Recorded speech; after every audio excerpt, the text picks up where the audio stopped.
नमस्कार, मैं मनोज कुमार। आयरलैंड की रहने वाली एक बहुत ही हंसमुख लड़की जो कि भारत घूमने के लिए आती है, जिसका एक सपना होता है कि वो भारत में अपनी जिंदगी के इन बेहतरीन पलों को जी सके और इन्हें यादगार के तौर पर संजो सके।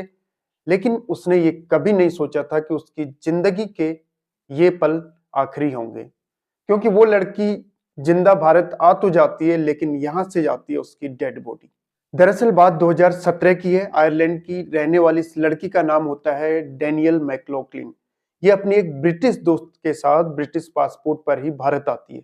ब्रिटिश पासपोर्ट पर इसलिए क्योंकि इसके पास दोनों देशों की नागरिकता होती है, आयरलैंड और ब्रिटिश की। ये अपनी दोस्त के साथ गोवा घूमने के लिए आती है और इसका प्लान होता है कि यहाँ पर ये 2-3 महीने रह के अपनी जिंदगी को बहुत बेहतरीन तरीके से जी सके और इन पलों को यादगार बना सके। भारत आने के बाद 25 साल की डैनियल मैक्लॉक्लिन काफी खुश थी। डैनियल को गोवा बहुत अच्छा लग रहा था। उसने सोशल मीडिया के जरिए अपनी खुशी का इजहार भी किया। लेकिन उसकी ये खुशियां कुछ ही दिनों की होती हैं, क्योंकि फिर कुछ ऐसा होता है कि उसकी ये खुशियां अचानक मातम में बदल जाती हैं। 13 मार्च 2017 की शाम को डैनियल पाओलिम बीच के पास ही एक गांव में होली की पार्टी सेलिब्रेट करने चले जाती है। क्योंकि ये होली का माहौल था, काफी लोग होली की पार्टी सेलिब्रेट कर रहे होते हैं और वो गांव काफी फेमस होता है, तो डैनियल भी चले जाती है। होली की पार्टी सेलिब्रेट करते करते वो देखती है कि काफी समय हो गया, अब उसे गांव से थोड़ा आगे अपने होटल में भी जाना है, जहां पर उसने अपना एक कमरा बुक किया होता है। ऐसे में वो अकेले ही अपने होटल के लिए निकल पड़ती है, लेकिन उसे नहीं पता था कि वो होटल के कमरे तक पहुंचने से पहले ही अपनी जिंदगी के इन खुशनुमा पलों को हमेशा के लिए पीछे छोड़ देगी।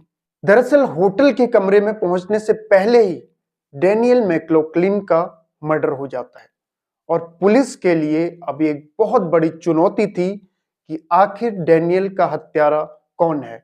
आयरलैंड की रहने वाली इस खूबसूरत लड़की का भारत में, गोवा में कौन दुश्मन हो सकता है। पुलिस इस मामले को लेकर सारे एंगल से इन्वेस्टिगेशन करती है। कत्ल के बाद डैनियल की बॉडी पर एक भी कपड़ा नहीं होता है और पहचान छिपाने के लिए उसके सर और उसके फेस को बुरी तरह कुचला गया होता है।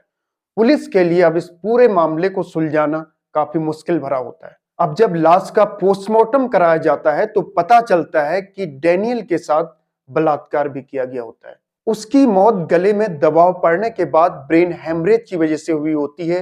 शायद कातिल ने जब उसका गला दबाया होगा तो उसके बाद ब्रेन हेमरेज से उसकी मौत हो गई होगी और इसी के बाद कातिल ने पहचान छिपाने के लिए उसके सिर और उसके फेस को बुरी तरह से कुचल दिया होगा। इन्वेस्टिगेशन के दौरान पुलिस को पास में ही एक सीसीटीवी फुटेज मिलता है और इस सीसीटीवी फुटेज के जरिए पुलिस को आरोपी तक पहुंचने में आसानी हो जाती है। दरअसल पुलिस को डैनियल के साथ एक लड़का विकट भगत नाम से घूमता हुआ दिखाई देता है।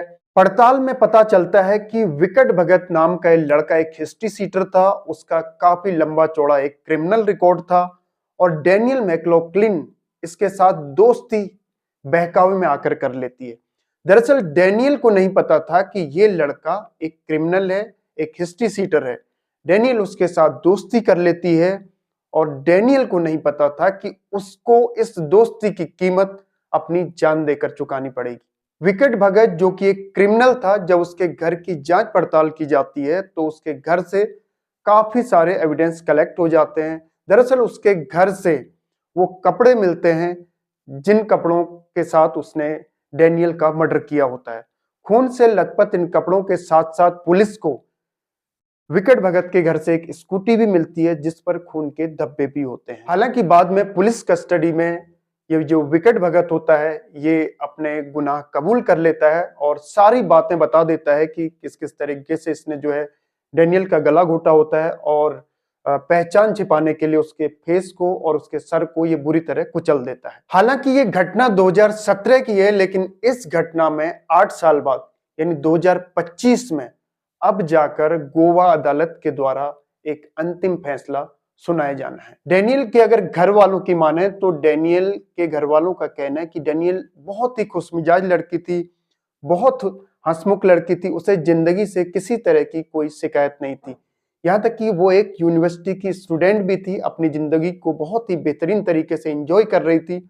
लेकिन उसे नहीं पता था कि उसकी ये प्लानिंग यानी भारत जाने की उसकी ये प्लानिंग उसकी जिंदगी के लिए सबसे खतरनाक साबित होगी। भले ही अब 8 साल बाद डैनियल के परिवार वालों को और डैनियल को इंसाफ मिलने जा रहा है, लेकिन डैनियल के घर वाले इस जघन्य अपराध को कभी नहीं भूल पाएंगे, क्योंकि एक दरिंदे की वजह से उनके दिलो दिमाग में जिस तरीके की इमेज बनी होगी उसे मिटा पाना बहुत मुश्किल होगा। और न्याय में देरी इसे और बुरा कर देता है, क्योंकि कहा भी गया है justice delayed is justice denied.